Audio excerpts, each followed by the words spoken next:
Hello and welcome to the Australian National Road Series on Zwift. I'm Matt Keenan, joined by Pat Shaw. And Pat, today it's one of your favourite courses. It's the individual time trial to the top of the climb at Bologna. It's only 8 kilometres, but in a series that is particularly tight in the men's side of affairs, this can be super decisive. Well, it can be super decisive, and we're looking at the standings that'll come up shortly. But what I can say is we got a little bit of a taste of it on Tuesday night for the SRAM Senate series, and the gaps were massive between some of the riders. So this is going to get a shake-up 100%. Don't worry, the women's, there's gaps a little bit bigger. Ben Van Dam currently leading in the men's, but less than a minute covering the top 15 riders in the men's. So there's plenty of opportunities for riders to make their move up the table. Pat, less than 8 seconds from Ben Van Dam at the top down to Cam Roberts, who sits in 10th position.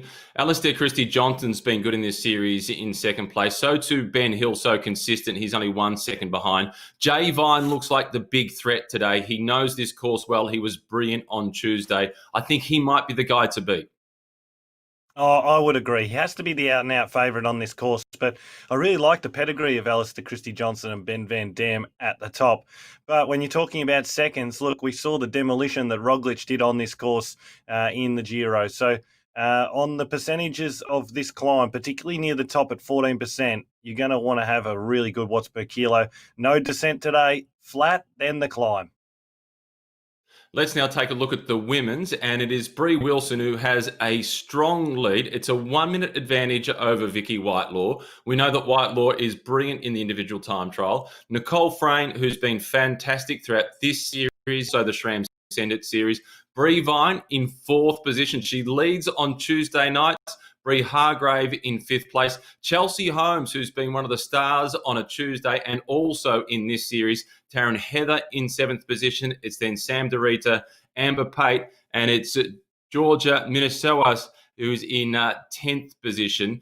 But it's a handy lead for Bree Wilson, and she looked really good on this course on Tuesday, Pat. I think she's going to be really difficult to beat. I agree that should be difficult to beat, but I know you've put the curse on it all series, in the SRAM Senate series and the National Road Series. But Justine Barrow, she has to be the favourite, doesn't she, on this climb? I mean, there's no drafting, there's no boosts, no power-ups today. So it's all for yourself the whole way from start to finish. I just think she's probably, in fairness, she should be 35 seconds quicker on the main climb. And that's going to slot her up into the top 10. And that's a big effort for her after she had a couple of issues early in the series. We'll find out soon. They're already underway. So how the format works with these individual time trials, they start based on when they registered throughout the week, as opposed to based on the general classification. They'll start in waves of 10, and they'll be shot out with small gaps in between them. When they do catch other riders, there'll be no drafting benefit. And as Pat just mentioned, there are no power-ups either. And in terms of the anticipated quickest time for the women, as an indicator, on Tuesday to go to the top of that climb, Bree Wilson got to the top of the climb in 15 minutes and 2 seconds, but that was within a group. Power-ups were an option then, but I do expect that across this 8 kilometre course, somewhere around 15 minutes could win the stage today, Pat. Yes, and look, it's going to be a fast time. You don't get to draft all the way to the bottom of the climb, so it's going to be about also managing yourself. And I think that's where we're really going to find that, the best time trialists outdoors in real life are the best time trialists, not only because of their physiology, but the planning that goes into their race. And for the riders that'll work out what sort of power they would want to hold, particularly in the flat, to then leave them with enough in their tank to get up this climb, that's going to be the rider that's really successful today. And I'm interested to see a couple of the younger riders, how they travel in this situation. Dalton Stratton's been right up there recently in the National Road Series and SRAM Series, but also Jordan Dawson, who was in the SRAM Centre Series, he won't be today, but I was really interested to see how he would go on this course. Yeah, he's been really good on Tuesday nights. I've liked watching his progress. One of the key factors to look for throughout today's race is equipment choice. I was having a chat with Carly Taylor before we started the broadcast and making the decisions on what's the best bike for the first 6 kilometres versus the best bike for the final 2Ks, which is the all-important climb. And it's a difficult balance to get it right between those two. But I think you'll find in this situation, everyone gets put on the same bike. So they're all riding a time trial bike. They'll all be very quick. Bill Simpson looks like he's traveling really well here for Subaru Giant Racing. And he's one of those young riders that I was sort of briefly touching on just a moment ago. With the time trial bike, they're going to really find it easier on this flat section. But that's going to add to the weight going uphill. So some riders, maybe like Jay Vine, who we were speaking about before, he's incredibly rounded for particularly his watts per kilo, but that bike's going to be a little bit of a drag for him. So it'll be interesting to see how much of a difference that does make. What it would be really lovely is that they had a little shoot and they could jump on at the team vehicle and jump on the road bike with the lightweight wheels in. But at this moment, it looks like Bill Simpson, he's going to be setting an early fastest time, but albeit we've got to go up the climb, Matt. Yeah, and that is the tough part. Wing And in the here is the start house shoot. too. This is where they start from. Yeah, so it looks like we're about to go with a group of the women. They're about to get underway, and they've got just the small little gaps between each of them as they do make a start. And I'm looking forward to seeing particularly some of the younger riders that have been really exciting throughout the SRAM Send It series. And Chelsea Holmes, Pat, is a rider that has caught both of our attention. I'm looking forward to seeing how she performs today. Oh, a, a phenomenal ride for Chelsea Holmes on Tuesday night. And I'm actually going to go as far to say is the best race that I've seen on Zwift. That finale in the women's race in the Strand Centre Series on Tuesday night. That was phenomenal. It was just, it gave us that little bit of a taste that we've missed, like a classics race. They came around the final bend. They could just see Lou Bates ahead. She dominated the race. There's a group of 6 behind, but Chelsea Holmes, she timed it to perfection and took out the win. And it was a brilliant win too. And I think that gives her a lot of confidence coming into today. And yes, now we start to see time trial mode for everyone at home so they can start to see what information will come through. But there's a fair few riders. I think Maeve Plouffe should set a really fast standard, particularly to the base of the climb. She showed her form's been really good too. She won on the Richmond course a few weeks ago, and that was a really brave performance that she did there. Went long in the sprint. It'll just be a matter of how she handles those 14% inclines on the climb, but she could be a surprise packet. And one of our favourites from the summer, Alana Forster, nowhere to hide today, but she doesn't need places to hide. So I'm really excited to see how Alana can go. I think this course can really suit Alana Forster. She's the kind of rider that tactically, riding within the bunch, well, she's still learning. She's experienced in terms of life. She's a doctor. I think she's perhaps in her late 20s, early 30s, but in a racing sense, she's quite inexperienced. And this course, as she's now on her way, could really suit Alana Forster. And we've seen her ride really big gears, similar to what we've seen from Justine Barrow in the past. I'm expecting a really good time from Alana today. Yeah, well, I really hope so because she is a rider that offers a lot more broadly than what shows, and we've seen her over the summer. She is really impressive to watch and an entertainer too. So, be interesting to see how she goes today. Currently on the downhill section of the course, albeit that doesn't last for very long. Being caught by one of the men's National Road Series riders going past now. But if you're on the Facebook stream on any of the National Road Series, the Zwift Community Live, or the Cycling Central page, maybe you've got a heads up on a rider that we wouldn't normally be talking about in the series because they've got more of that time trial capability. Why not put your neck out and predict someone for a really brave performance today? I can just see the name of Neve Bradbury. It's popping up on the screen there. She's one of the young stars of Australian cycling as well, riding for the Rock Salt Attacker team. And she's a rider that hasn't featured heavily at the top end of the result sheet throughout the National Road Series here on Zwift. But she's a rider that does have a really bright future, Pat. Oh, certainly. The Bradbury girls are just a really phenomenal duo. And look, they're in a great team too. The Rock Salt, presented by SRAM and Live Bikes, is really a strong team, guided by Peter Mullins as well. And they've got a great culture there. So it's really the perfect environment for some young riders to be brought up with. We can see Graham Friesley, Angus Lyons, Ollie Stenning right there, as well as Neve Bradley is just sandwiched in there for the Women's National Road Series. She's out of the seat on this incline, already starting the climb. And this is where it's really tough, Matt. 13% 16% at any time is tough to stay in your zone. And it'll be the riders that concentrate the most today. Oliver's Real Foods, that's Angus Lyons. He's noted for being a good time trialist, and this course really suits him. So wouldn't be surprised for a big performance by him today. Graham Frisley, he's trucking along all right also. He told me he's just gone through about a 10-day weakening or softening, a bit of a taper as such, because track nationals have been launched in Australia, Matt. They'll be in the end of September. So he starts to target those track nationals.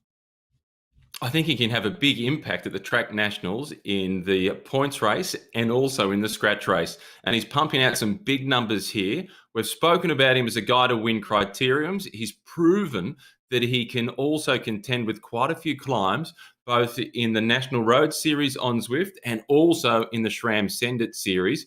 And he's showing some good ability in the individual time trial. He's punching out at consistently close to 6 watts per kilo. And he has been, I'm not sure whether we can say one of the revelations of this National Road Series, because we've always known that Graham Frisley has got plenty of ability. But I think we've found out even more about Graham Frisley. He's revealed that he is more capable than perhaps we even thought that he was. Yes, and the rider that's just in front of him is the rider that's just behind in the series overall, Alistair Christie-Johnson. He's one of our early pen riders. He's going to be one of the times to watch. We're back on Neve Bradbury. Should I say? She's in the National Road Series women's race. But that was interesting to see that he would have had a short advantage, Frisley, on Alistair Christie-Johnson out of the pens, but not by much. So they're riding pretty similar time, which suggests that Frisley is riding a good one. Something to consider, though, Matt, is although it does go uphill and you need to be able to climb, and watts per kilo is going to be a big part of this, also being able to hold your own pace is really crucial. And that's something that Graham Frisley, through his track pedigree, would have learned really well. So he won't ride outside of himself. And we still see him pushing in the 400 watts to 450. So that's strong power, keeping in mind it's got to be about watts per kilo on this climb. What this event online has in common with real world individual time trialing, Pat, is if you're at a bike race out in the real world and you're standing by the side of the road and the individual time trial is underway, it doesn't all come together until everybody's results are in. You can see a time that's gone off early or midway through, and it might seem quick, but you don't know how quick it is until everybody has finished. And that's the nature of time trialing in the real world, just as it is here on Zwift. It's at the end of the race when everybody's finished and we can pull all the results together and then get the final shake-up in the general classification where we can really assess who's performed the best. What we do know is that Neve Bradbury is still punching out close to 5 watts per kilo and riding really, really strongly. And Francesca Sewell, another one of the youngsters, she's the same age group as Neve Bradbury. Those two have raced together a lot. Yeah, I think there might be a little bit of rivalry there, and that's not a bad way to do it either. If you're a rider that's in this environment, you haven't done a lot of racing on Zwift, you can measure yourself off someone that's been racing a bit more. Francesca Sewell, she has slotted herself into the top 20 on 2 occasions in the National Road Series, and I've spoken about that week in, week out. It's really important people go, particularly team managers, go and have a look at that 10 to 30 positions in these races, because really they're the young riders that you could develop into the best riders in the country in the coming years. So make sure you're not just looking at that top 10. And Francesca Sewell's been one of those riders. So she's heading on well. But Neve Bradbury, she's trying to stick to her on this strong ascent, 16%. This is the toughest part of the climb. But then it sort of plateaus off, gives you that false sense of security. And then all of a sudden, bam, we go again, 12 and 13%. And that's where the riders that have really targeted this stage, really prepared well, will advance and take 10 or 15 seconds in that final 400 metres. Yeah, a lot can change on a gradient of 16%. Dan from KOM Financial Advice, he's predicted that cycling will be the winner here this morning on Zwift, and I tend to agree with Dan. Nick White also out on course. Nick White, how's his form? Have you spoken to him much in Ballarat? He's looked pretty good throughout this series and also in the SRAM Send It series. Yeah, well, strategically, because we've now see a few of the races showing up on the National Road Series calendar. Tyle Lindorf, he's going to be impressive today, I think. We've started to taper a little bit off his program, so we're dropping his loading down. He'll have a short break, and then we'll send him back out to train and get ready for all of the National Road Series that kicks off up north in Queensland and northern New South Wales, particularly the Grafton Inverall. It's a really great race for Nick. For the results, a lot of people are tipping J Vine or the Vine Show, particularly for J Vine in the men's. Brie Wilson is my tip to win in the women's. It's going to be really interesting to see how J Vine goes. 3 his deficit in the men's race in terms of the overall standings. In the women's, Brie Vine sits in 4th place. She finds herself at 1 minute and 3 seconds behind Brie Wilson. And we've also got Brie Hargrave inside the top 5. So the Brie domination continues in the women's racing. Yes, and Pat Eddy, his name pops up. Pat Shaw, yeah, well, Pat Eddy is another guy. He's definitely going to be one to watch. I just think the inclines are probably a little bit too steep for Pat on this, which is where he'll lose time. But he's certainly a strong top 10 possibility today. And he's one of the young riders that I speak of. Another young rider that is on course today is the gentleman from up north who rattled him a little bit at the National Championships this year, Matt Keenan, and that's Declan Trezise. Now, Declan was right up there in the top 5 in the time trial, won the criterium and won the road race, showing that climbing isn't an issue. So Declan Trezise will also be another rider to keep a close eye on in that under-23 competition. Yeah, Declan is a lot to like about Declan, as we're on board still with Neve Bradbury. I'm enjoying watching the career of Neve Bradbury. I had the pleasure of racing with her dad, or at least making her dad look good by finishing a long way behind. But it's been great to see Neve riding so well as we're approaching the finish line with a few of our first finishers. And that will be a relief when they get across the top of that climb, Pat Shaw. Oh, and finishing a time trial. Every single time I finished a time trial, it was like the end of death. It was just like, now we can get on with the rest of our lives, because time trialing wasn't my favourite discipline at all, Mac. And I just wanted it to finish as quickly as possible and lose as minimal as possible time, and then go out in the road races and try and make up for the effort. But Pat Eddy about to hit the line. He finishes his attempt today. He'll be really happy with that. He hit the line at 6.6. Neve is going to hit the line around 5 watts per kilo. You could tell she went really deep. Bill Simpson, who we watched earlier, he's finished really strong here at 6.7 watts per kilo. So these times will start to get them coming through, and we'll be able to get the measuring stick out. We've had Alistair Christie-Johnson. We've had Nick White finish already. So that gives us a fair indication of what the stronger riders are going to produce on today's course. Yeah, and as I mentioned before, it doesn't all come together until we've got everybody finished, and then we can assess the results against all their competitors, and then we get the reshaping of the general classification. That's when it all comes just as it does in a real-world individual time trial. And we saw this particularly at the Tour de France last year, when the yellow jersey, Julian Alaphilippe, somehow managed to win that individual time trial into Pau, when a lot of people expected it would be Geraint Thomas to perhaps claw his way into contention to win the Tour for the second year running. On board with one of the most experienced riders in Australian cycling, and she's been very good throughout this National Road Series, Pat.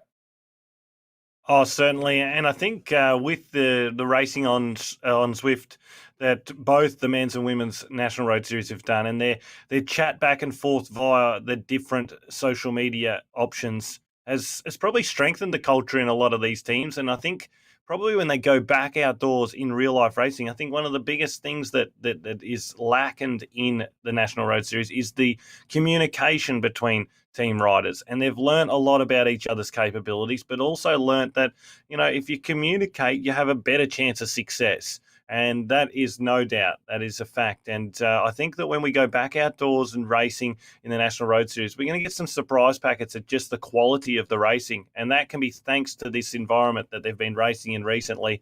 It's made them communicate better and certainly made them more aware of each other's capabilities. Yeah.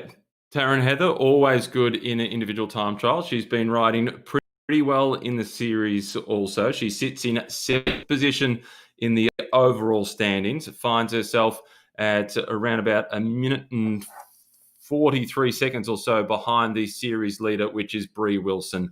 A reminder, top in the overall standings for the women, it's Bree Wilson who leads. Vicky Whitelaw is in 2nd position. Nicole Frayne is in 3rd. It's Bree Vine in 4th position. Bree Hargrave is in 5th place. And the impressive young South Australian Chelsea Holmes is just outside that top 5. She's in 6th position, followed then by Taryn Heather.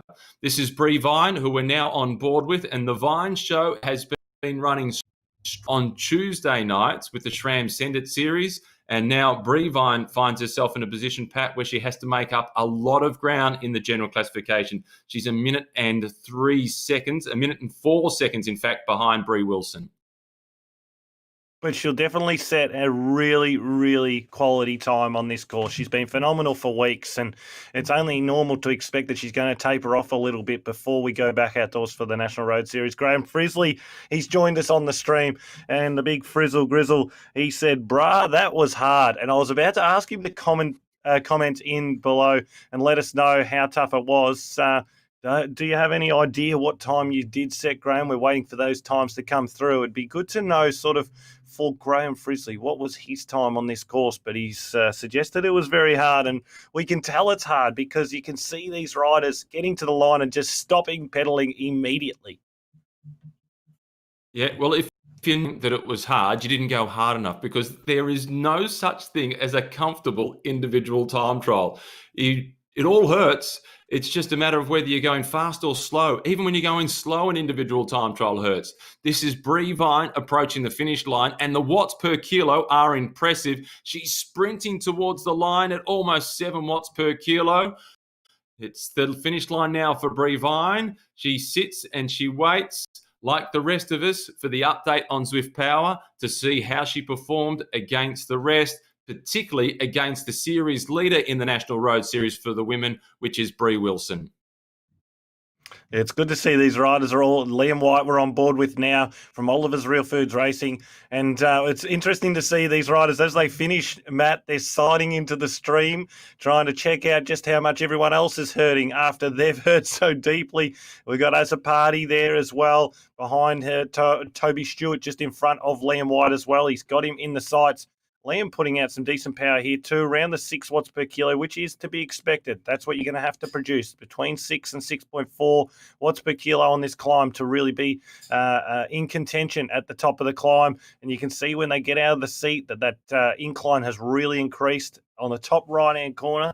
For those that don't know, you're 16 in the red. That is the percentage of incline of the road, so incredibly steep at this point.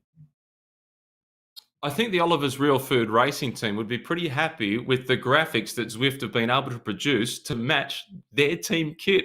It has been spot on for Oliver's Real Food Racing. And now when you are doing a long drive across Australia, not that the borders are open to many of us from Victoria at the moment, Pat, but when you're making those stops on a highway and you pull in roadside, you've got some healthy options with Oliver's Real Food Racing, which is always good to know. Oh, yes, and they make a mean coffee as well. Don't worry about that, because we all know cyclists are coffee fiends. Just to let you know, a bit of an update, Mark O'Brien and Tyler Lindorf have set the fastest times so far that I can tell. Graham Frizzley saying he was about a minute and a half behind that time check. So that's interesting to know. The same sort of people are at the top as we expect. Mark O'Brien was always going to produce a good time today. But what can Liam White produce here? He's down to 5 watts per kilo, trying to grind this out on the 13% incline, and he's still not that far off the next few riders. Toby Stewart is on a good one too, Matt Keenan, one of the young riders, just about to crest and get that flat plateau for a short period of time. But now we start to see the acceleration past Ella Sibley. Gee, she is a real important rider for people to be concentrating on for the future, Matt. She has really impressed me over the last 12 months.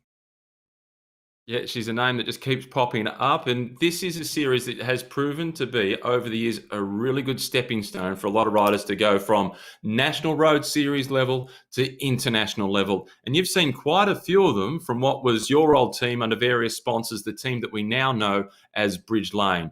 We're on board with Liam White. His brother Nick White rides with that team. Yes, it's the series has really developed over the years and been able to push riders into the World Tour. And what I would love to see is that the women's series does the same, and we can start to really show that the quality is here and they're able to go and race in the World Tour. Sarah Gigante obviously has spent periods of time developing in the National Road Series, and now is one of the riders to watch in the future in the women's World Tour peloton. So there's great options. We spoke about Maeve Plouffe before the start, Matt. We're on board with her right now. She would have set a really fast, flat section, but her climbing has really improved, and I'm interested to see how she can go here. She's about to finish, still pushing 5 watts per kilo, so probably going to be a solid time for Maeve Plouffe, and she's going to stop the clock there. She'll be thankful for that, and she's going to roll the legs down for a bit. We're now looking here at Alice Sibley again. She's going to be a strong performer, but the 4.3 watts per kilo probably needs to lift. Yeah, but just back to Maeve Plouffe, she's proven herself in real-world racing, particularly on the track, and she is a big prospect for Australian cycling for the long term. We're back on board with Liam White, who I wonder if he's still in that garage position, looking to use the whippersnipper power-up that he's had just above his head each week with both he and his brother. But there's no power-ups available today. White is about to hit the finish line, and he can start breathing again. Liam White stops. Well, the interesting thing for Liam will be that Nick has already finished and they're both racing next to each other in the garage. So they would have had a fair idea about the time that they were setting as Toby Stewart now crossed the line. So Liam, a strong finish over the last 400 metres. Toby Stewart was holding him for a period of time there. So it'll be interesting to see the time that he set as well. Alice Sibley, she looks like a little bit of the potency's gone out of the legs at 3.9 watts per kilo, but certainly on the track at the moment. She is a really, really great rider to be watching, and her development's just been phenomenal. So chapeau to Ella, and know that there are plenty of people out there watching you as you keep pushing to achieve your goals.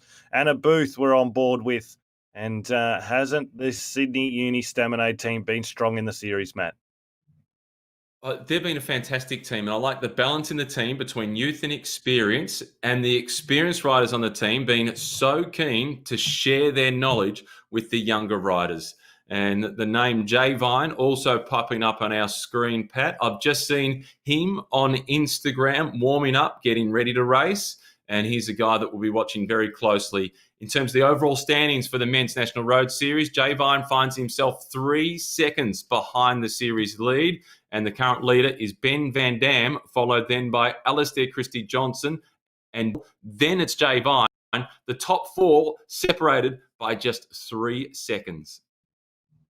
Yeah, well, Jay Vine, he's obviously been on the course early this morning. He's got the King of the Mountain jersey for the reverse lap.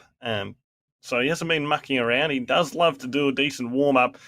And let's be honest, it's no secret that he and his wife, Bree, are extremely motivated for both this and the SRAM Senate Series, both leading the SRAM Senate Series, but can they make an incredible move on the final, or the penultimate stage here, up the Bologna climb, and see if they can force their ways into a position to take out the victory in the overall National Road Series competition?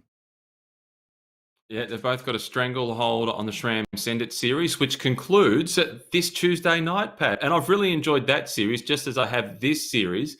It's been a great opportunity for me to know more about the riders on the domestic scene here in Australia, as at the moment, if everything was going as per usual, I'd be in the south of France ready for the Tour de France to start today. Sipping on a nice Côte d'Ivoire vin rouge, Matt. But what has been great about the SRAM Senate Series is it also shows us not only the National Road Series group, but the under-19s coming through, and even some under-17s and under-15s, in fact. But definitely the revelation there for me is Jordan Dawson, and Graham Frisley's been one of the big revelations there in the men's. And in the women's, Chelsea Holmes, she's been the standout for me. She's really been quite consistent. But like I said, we've seen riders like Francesca Sewell, for example, really pushing towards that top 20, and that's really positive to see as well. And I think that's the big thing that we've spoken about is the exposure for these younger riders up against the leading riders in the country and just being able to say, right, this is what I've got to be able to achieve. This is where I've got to get to. It's all well and good for your coach to sit down and say, yeah, we need you to produce 30 watts more for the 20 minutes test, or we need you to get to this point or sit at this speed. But when you literally see some of the riders that you're racing against performing at a level, and then you can literally measure yourself against that, that's where you really get a recognition of where you're at. And then that's either spurs you on to train harder, to do the little things to get better, or it tells you, look, maybe this isn't for me. But it's a clear-cut answer, and I think that's really been a positive thing out of the Swift series, both in the SRAM Senate Series and the National Road Series. And then if you are the commentator on those events and you're talking about it, and then you figure the next day, I'm going to jump on board and do a ride and see how I can compare, it can be demoralising, Pat. Well, it can be demoralising. I must admit, we've just landed the Kicker bike in store, Matt, and I tell you, I need you to come down and give it a try. It is absolutely bliss. So they're fantastic. It's great that it's been launched, actually, the Kicker bike last week. And we've got the likes of Luke Mannion, who's tuning in from the Nero team, the sports director from that team. So he'll be paying close attention to what's happening and the results that are coming through. What I can confirm is that the quickest time that we've seen so far in the men's is Tyler Lindorf with 13 minutes and 22 seconds. Best is one of the stalwarts of the sport, a guy you've gone head-to-head with for a long time, Pat, and that's Mark O'Brien, 5 seconds off the pace. Then it is Jay Vine, who's gone across the line in third position at 13:37. So 15 seconds slower than Tyler Lindorf.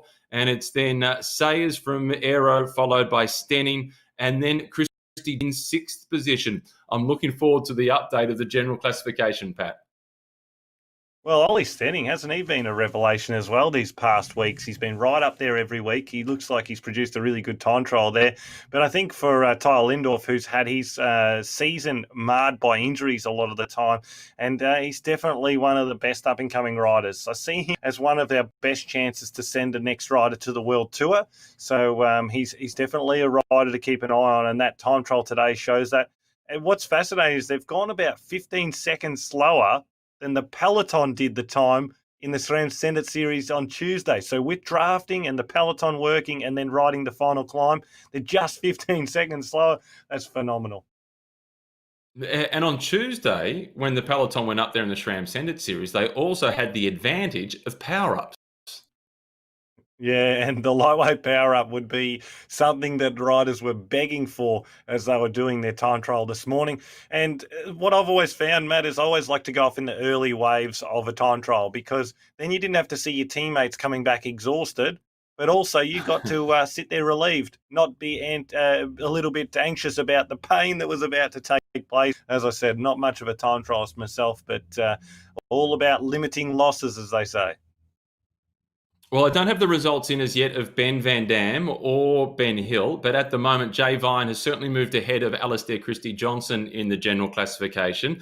So that's putting him close to potentially moving into the overall series lead. What is also worth noting is the watts that those guys were producing. And for Tyler Lindorf, he averaged for the 8 kilometres 6.8 watts per kilo. Pat, 6.8 watts per kilo. Yeah, I was thinking maybe 6.6 would be the winner's average. So that's phenomenal, and it shows to be averaging that, it shows that he's come ready today to race and target this stage, and that's fantastic to see, because what we do want to see is we want to see really, really strong results showing that the series is serious and the riders are turning up to give absolutely everything. This is a great opportunity during a period where, Matt, most sports have shut down completely. They haven't got a virtual rugby league they could have ran for a while. They're all on the PlayStation playing the National Rugby League game. But here they physically produce the power to propel themselves, literally showing their abilities. And that's what I've been fascinated by, that with the Zwift platform, we've been able to continue to race as if it never even occurred. And our riders have continued to develop both in the men's and women's peloton, and specifically that under 19 category. And on a social level also, Pat, I was watching the news just recently and they spoke about there was around about 60% of the Australian population have actually gained weight or gotten less fit throughout this period. Everyone through cycling is actually the fittest that they've ever been, particularly the mammals that I know that I've grown up racing with. They're all talking about looking for an event to do once COVID restrictions have been reduced, because they're in the form of their life because they've been racing each other online. And I just wish I had the foresight to invest in companies that start with Z. On Friday mornings, I do a Zwift Zoom with Graham Brown. So we're on Zwift and we're Zooming, having a chat with people from all over the country. It's been fantastic. Yeah, I also think too, Matt, is from our perspective as a bike store, focusing on who's gained weight and whatever isn't really the important thing. What we've seen is so many more people active. So regardless of whether they're going out and trying to do a Strava com up the Mount Buninyong climb that the national championship's going, that's regardless. What we love to see is more people active. And that's certainly what Zwift has done as well. We've got a lot of people that come in to buy Smart Trainer and get on Zwift specifically that never have any intention on racing. They don't care about their watts per kilo. They want that social aspect is what you're talking about. They want to ride the Aussie Hump Day ride on a Wednesday and on a Saturday morning. And they want to hang out with people and get to know characters because it's another way to socialise in their life. And it's not about who's fastest across the line. The non-drop rides are always good too. But seeing so many people out running, walking and riding, particularly from a local perspective for me, it's been phenomenal. Yeah, it has been a positive. I've really noticed it just going for a ride with my kids on the local bike paths that they've been a lot busier than they were before some of the COVID restrictions. And it has been great to see families out and families being active. So in terms of the results, just a reminder of what we've got through so far. Tyler Lindorf with the quickest time in the men's race ahead of Mark O'Brien, and then Jay Vine with the third fastest. We'll try and get more results to you as soon as we possibly can. But if we're not able to get them all through to you, don't forget to check Zwift Power for the updates later on throughout the day, as the general classification, which is the all-important result, Pat, that will be updated. What we do know that in the women's race at the start of today, it was Brie Wilson with a commanding lead of more than 1 minute on Vicky Whitelaw, who was in second position. There's a reminder of those standings. But Vicky Whitelaw, she's a strong individual time trialist. So for Brie Wilson, this is a good lead, but it's not a sure thing. No, it's not a sure thing. I'm not sure about the climb. And Nicole Frayne, she sits there in third. I mean, we haven't spoken about her today, but she certainly showed that she has the legs on Tuesday night. She was front group over the top of the climb, just a few seconds behind Lou Bates from Great Britain. So I think she can perform a great ride today as well, should I say. But rider that we're not looking at there, which I really think that she's the biggest chance, is the rock salt rider. And I think that she's going to move herself up into top 5 at least, and that's Justine Barrow. I could see her on a good day winning this stage by 35 seconds. That's a pretty handy sort of an advantage if she was able to deliver that result. In terms of the women's racing as well, Taryn Heather, we've seen her out on course. We've seen Brie Vine on course as well. In the men's, this is how it was at the start of the day. Super tight, just 8 seconds separating the top 10. Ben Van Dam, who was the winner of the second race with the after party in New York.